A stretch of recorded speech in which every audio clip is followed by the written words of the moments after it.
ورحمۃ اللہ۔ اعوذ باللہ من الشیطان الرجیم۔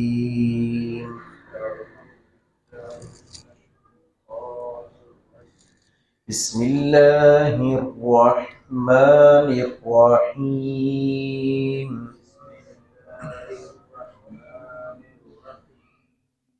ومن آیاتہ أن تقوم السماء والأرض بأمره ثم إذا دعاكم دعوة من الأرض إذا أنتم تخرجون وله من في السماوات والأرض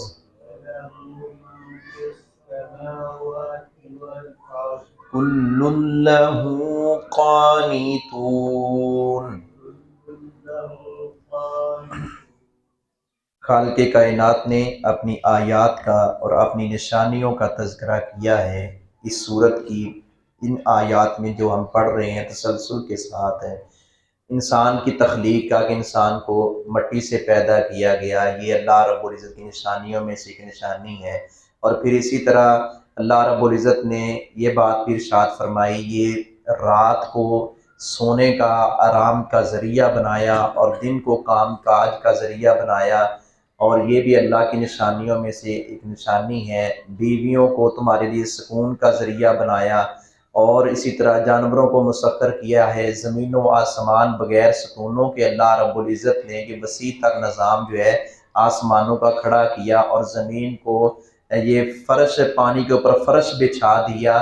اور اسی طرح اس آیت میں بھی اللہ رب العزت یہی فرما رہے ہیں، یہ سارا کچھ اپنا اللہ رب العزت نے پیدا کیا ہے، اور یہ اس بات کی دلیل ہے، یہ دلائل ہیں کہ تم دوبارہ مرنے کے بعد زندہ کیے جاؤ گے۔ جناب حضرت اسرافیل جب صور پھونکیں گے، دوسرا صور، تو مرے ہوئے لوگ وہ دوبارہ اٹھیں گے اور اللہ رب العزت کے حضور حاضر ہوں گے، اور وہاں حساب کتاب ہوگا، جزا سزا والے معاملات ہوں گے۔ وَمِنْ آیاتہ، اور اس کی نشانیوں میں سے ہے، ان یہ کہ تقوم قائم ہے، السماء آسمان، والارض اور زمین۔ اللہ رب العزت نے فرمایا کہ یہ اللہ کی نشانیوں میں سے ہے کہ زمین و آسمان جو ہے یہ قائم ہے، کوئی مالک ہے، کوئی خالق ہے، اس کو کنٹرول کرنے والا کوئی ہے نا، تو یہ قائم ہے۔ اگر اس کو کوئی کنٹرول کرنے والا نہ ہو تو یہ رہ نہیں سکتے، تو یہ اللہ رب العزت کے اختیار میں ہے، اس کے کنٹرول میں ہے، بِأَمْرِهِ، اس کے حکم سے، ثم پھر، اذا جب دعاکم وہ پکارے گا تمہیں، دعوتاً ایک بار پکارنا، من الارض زمین سے۔ پہلا سور پھونکا جائے گا تو سارے لوگ فنا ہو جائیں گے، دوسرا سور پھونکا جائے گا، دوسرے سور کی اللہ رب العزت بات ارشاد فرما رہا ہے کہ پھر وہ پکارے گا تمہیں ایک بار پکارنا، من الارض زمین سے۔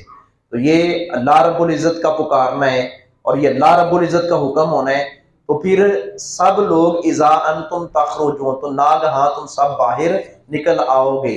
آج پچھلی آیات میں ہم پڑھ کر آئے ہیں کہ پوری دنیا میں لوگ پھیلے ہوئے، اور ہم دیکھتے ہیں جہاں جاتے ہیں دنیا ہے، جہاں جاتی ہے انسان ہے، پہاڑ ہے، اور اپنا صحرا ہے، اور میدانی علاقے ہیں، پہاڑی علاقے ہیں، دنیا کے کونے کونے پہ دیہاتوں کے دیہات لوگوں سے بھرے ہوئے ہیں، شہروں کے شہر بھرے ہوئے ہیں، دنیا کا کوئی خطہ خالی نظر نہیں آتا۔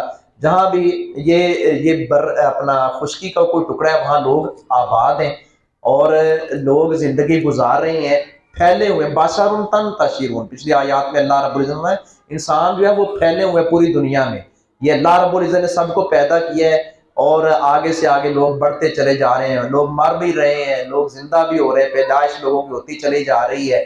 یہ سارے لوگ پھر ایک وقت آئے گا فنا ہو جائیں گے، مر جائیں گے، اللہ رب العزت کے حضور حاضر ہوں گے۔ والا وہ، اور اسی کے لیے ہے، من جو کوئی فی السماوات آسمانوں میں ہے، والارض اور زمین میں ہے، جو آسمانوں میں ہے وہ بھی اسی کا ہے، جو زمین میں ہے، زمین کے اوپر ہو، زمین کے نیچے ہو، سب کچھ اسی کا ہے۔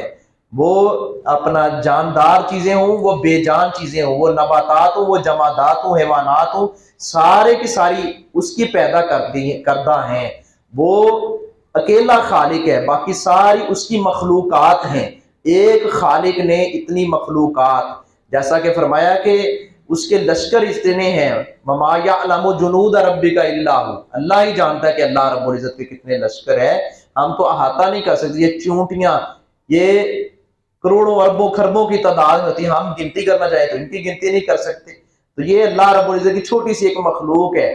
تو پھر اللہ رب العزت نے تو یہ بھی فرمایا کہ انسان کو پیدا کرنا، اس سے بھی بڑا کام آسمانوں کو بغیر ستونوں کے کھڑا کرنا ہے، اور یہ زمین کو، پانی کے اوپر فرش کو بچھانا ہے۔ یہ انسان کو پیدا کرنے سے بھی اللہ رب العزت نے فرمایا بڑا کام ہے۔ جب وہ میرے لیے بڑا نہیں ہے تو پھر یہ انسان کو دوبارہ مار کر دوبارہ زندہ کرنا بھی کوئی مشکل نہیں ہے۔ کل اللہ، سب اسی کے قانتون، فرمانبردار ہیں۔ وما علیہ الا البلاغ۔